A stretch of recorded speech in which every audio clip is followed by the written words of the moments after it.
with the surprise and devastating attack on America's Pacific Fleet stationed at Pearl Harbor on the morning of December 7th, 1941. The Japanese naval and air forces in dramatic fashion pushed the United States into World War II. It was a day of infamy that would forever change the life of all Americans, and in particular, military personnel, including Colonel Sam Grashio and Staff Sergeant Jack Donohoe, two members of the 21st Pursuit Squadron stationed in the Philippine Islands. Presently living in Spokane, both men are former Japanese prisoners of war who survived the infamous Bataan Death March. Their stories of the march are a testimony to the raw brutality of war and the extraordinary fortitude of the human spirit. And they began with the surrender of the Philippines' Bataan Peninsula on April 9th, 1942. Little group I was with, we thought that when the surrender came, we thought we were just moving back to go up into the hills and continue until, fight a final battle.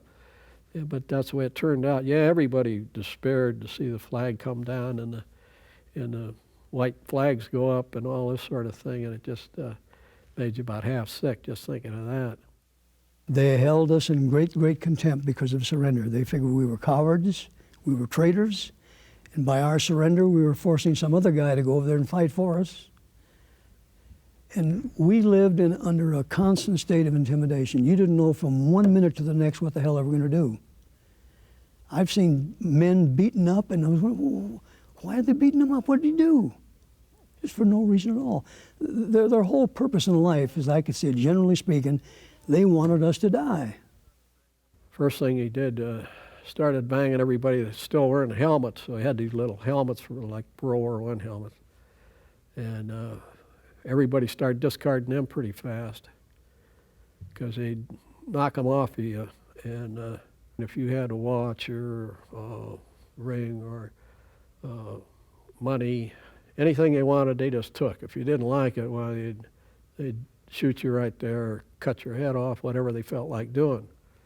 And they were pretty brutal. And that started the march, so they started marching us up the peninsula on the east side going north, and they were moving all their equipment, troops and artillery and everything against the flow of traffic the way we were traveling. So half the time they pulled us off to the side. They'd come along with their trucks and reach out with clubs or their guns and whack people, as it come alongside. And they thought it was great fun. They had a pretty perverted sense of humor. I saw a Filipino scout with both of his legs amputated, and the bandages were still soiled with blood. And this poor little guy had just been released from the hospital. In fact, he was forced out of the hospital to participate in the death march. And he was on his stomach dragging himself. And I saw a tank, a Japanese tank, coming in the opposite direction that we were marching, deliberately swerve from its course and catch an American under its track, and just literally crushed him into the ground, and his body became a part of the ground. When I passed him, he just saw us, just a pile of blood on him. He was soiled with blood. But the fourth day out, they changed the guard, and coming down the line of march was the information that if we dug in the ground, there were wild turnips. Well, I wasn't going to begin to dig in the ground because I saw what was happening. If any disobedience of their instructions, that was sudden death. They'd shoot you or bayonet you, no question about it. Leo Golden, my buddy who died on the Oyuruka Maru, he dug down the ground. He came up with 2 turnips. And he's in the process of handing me one, and this Jap guard with a fixed bayonet came from around the rear. And he took a swing at Leo with a bamboo stick that he had, bamboo pole. And he swung at him, and Leo ducked, and boom, it hit me right across the face and knocked out didn't knock the tooth out, but knocked the side of the tooth out. Another thing they did was they gave us the sun treatment. Usually they'd stop you and put you out in an open field, just like cattle. And you want to remember, this is April of the year. And that's a hot time in the Philippines, believe me. And you know, the temperatures were probably about 100 degrees most of the time. And guys that had amoebic dysentery, you know, you get terribly dehydrated from that. And here there's no water. And that's where a great majority of them died. I think there was close to 1,000 Americans lost their lives on that march. They were shot, bayoneted, fell out and couldn't continue.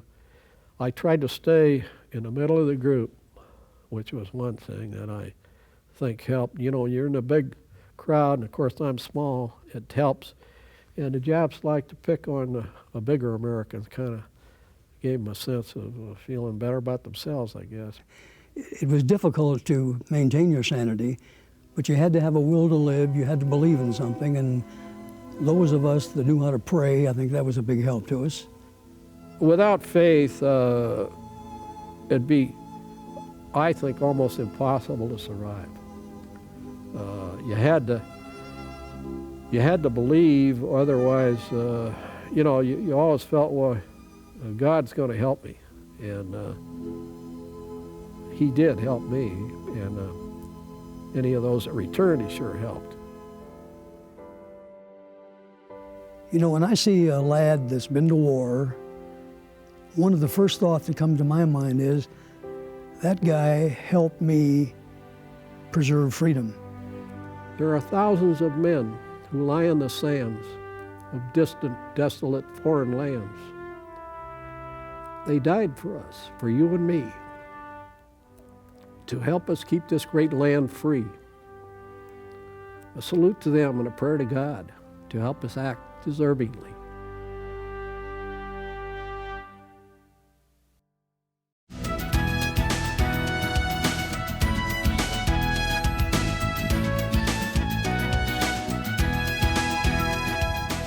If you have an idea for Northwest Profiles, send it to KSPS TV, 3911 South Regal, Spokane, Washington 99223.